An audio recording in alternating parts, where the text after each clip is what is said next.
जनता party का जब आगमन हुआ तो एक राजनीतिक क्रांति हुई, राम जन्मभूमि का आंदोलन हुआ तो एक सांस्कृतिक क्रांति हुई, और इसी तर्ज पर प्रधानमंत्री मोदी के रूप में जब एक योग्य नेतृत्व मिला तो 10 वर्षों में बहुत बड़े बदलाव लोगों ने देखे। बार बार नेता मंचों पे कहते हैं जन धन के खातों की बात की, ये हकीकत है। देश में 50 करोड़ बैंक खाते खुले, जिसके कारण भ्रष्टाचार पर भी अंकुश पड़ा। सामान्य सुविधाओं की बात करें तो शौचालय केवल जुमला नहीं है, 12 करोड़ शौचालय ने महिलाओं का जीवन बदला।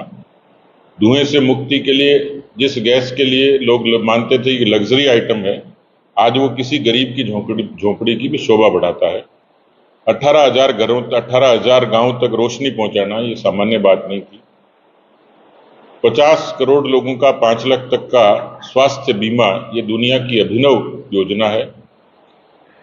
जहां तक किसान की बात करें तो प्रधानमंत्री किसान सम्मान निधि दुनिया की सबसे बड़ी डायरेक्ट बेनिफिट ट्रांसफर स्कीम है। तो कुल मिलाकर मैं कह सकता हूं कि इस पूरे ही चुनाव में भारतीय जनता पार्टी राजस्थान ने, क्योंकि हम लोग सत्ता में आए, 5 साल जो कांग्रेस की अराजकता थी, तमाम जिस तरीके के मुद्दे थे, भ्रष्टाचार था, कानून व्यवस्था की बदनामी थी, ये तमाम चीजें थी जिसने कांग्रेस को सत्ता से बाहर किया, बीजेपी को सत्तासीन किया। आज डबल इंजन की सरकार है। भजनलाल जी की सरकार ईआरसीपी से लेके यमुना जल समझौते से लेके डीजल पेट्रोल के वैट को कम करने तक ऐसे तमाम काम किए जिससे लोगों का 100 दिन में भरोसा बढ़ा है। मुझे पूरा भरोसा है कि Bharatiya Janata party double engine की सरकार, जिसने प्रदेश के एजेंडे को पूरा किया, लोकसभा में लोग बाग देश के मुद्दे पर, राष्ट्र के मुद्दे पर, नेशनल एजेंडे पे वोट करते हैं। इसलिए बाड़मेर से लेकर और बीकानेर तक निश्चित रूप से लोगों ने देश के एजेंडे को स्वीकार किया है, मोदी जी के नेतृत्व को स्वीकार किया है। क्योंकि राम मंदिर अब केवल जुमला नहीं है, हकीकत है।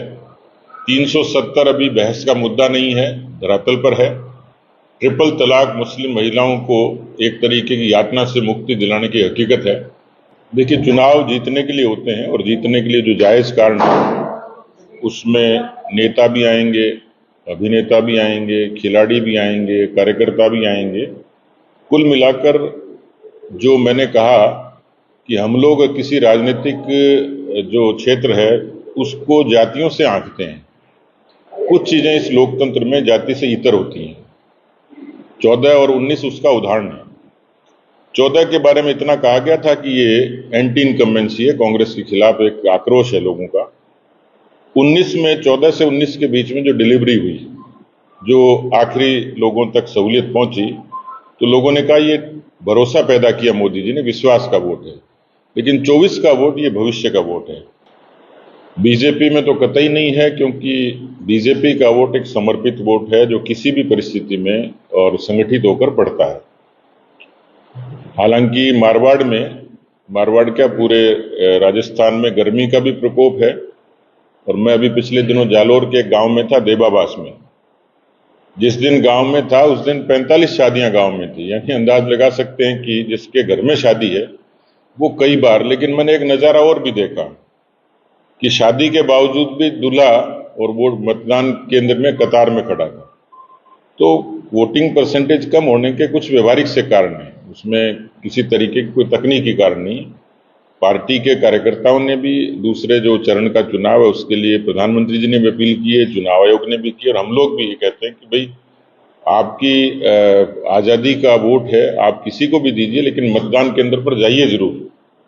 कोशिश करेंगे कि हम अपना जो नेटवर्क है सामाजिक तौर पर भी, कि लोगों को वोट के लिए अपील करें, वोट जरूर डालें।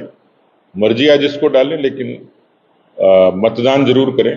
क्योंकि जिनका विचार आपको अच्छा लगता हो, जिनको व्यवहार अच्छा लगता हो, जिन सरकारों ने काम किया है, तो बीजेपी नेता के नाते तो मेरी अपील यही रहेगी कि वोट जरूर डालें और बीजेपी को डालें।